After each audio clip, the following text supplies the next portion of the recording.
Assalamu alaikum wa rahmatullahi wa barakatuh. Aziz qardoshlarım, sizlarga Alloh subhanahu taolaning salami, rahmati va barakatlari bo'lsaydi, Alloh taolo illarimizga, kunlarimizga eminlik, barakat, tinchlik bersaydi.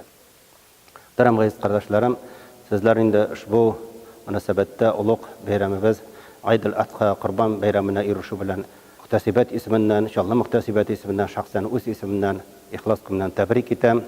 Alloh subhanahu taolo bayramlarimizni muborak qilsaydi, ilk kunlarimizga eminlik bersaydi. Muhtaram aziz qardoshlarım, qurbon degan so'z ul yoqin bo'lu narsagadir yoqinayoni anglatadi.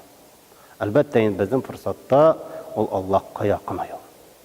Allohga yoqin bo'lu. Chunki Alloh subhanahu taolo Qur'oni Karimda ayta, Bismillahirrohmanirrohim, "Fasolli li robbika wanhar", Robbing uchun namoz o'qi ham qurbon shol. Yoki qurbon sholu Allohning amri. Allohning amrini o'tav. Allohning rizoligini oluv. Allohga qarata bo'lgan taqvolik, ixloslik Allohga yoqin edi.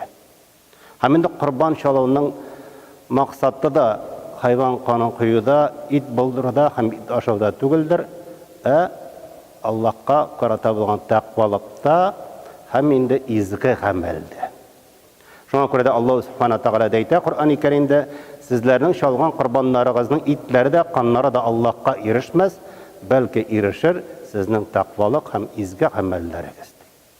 Shunga ko'ra ikkinchi maqsadimda bizda endi alhamdulillah aziz qardoshlarım, shu sholg'on qurbonlarimiz bilan endi bugungi kunda og'ir holda bo'lgan, muhtoj holda bo'lgan qardoshlarimizga, kishilarga bo'lishu.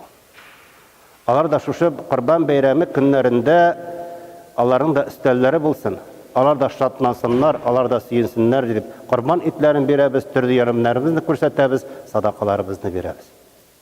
Aziz qardaşlarım, qurban ayetlərimiz mübarək bulsun, Allah-u Teala inşallah qurbanlarımızı qabulluqlarına erişdirsə idi.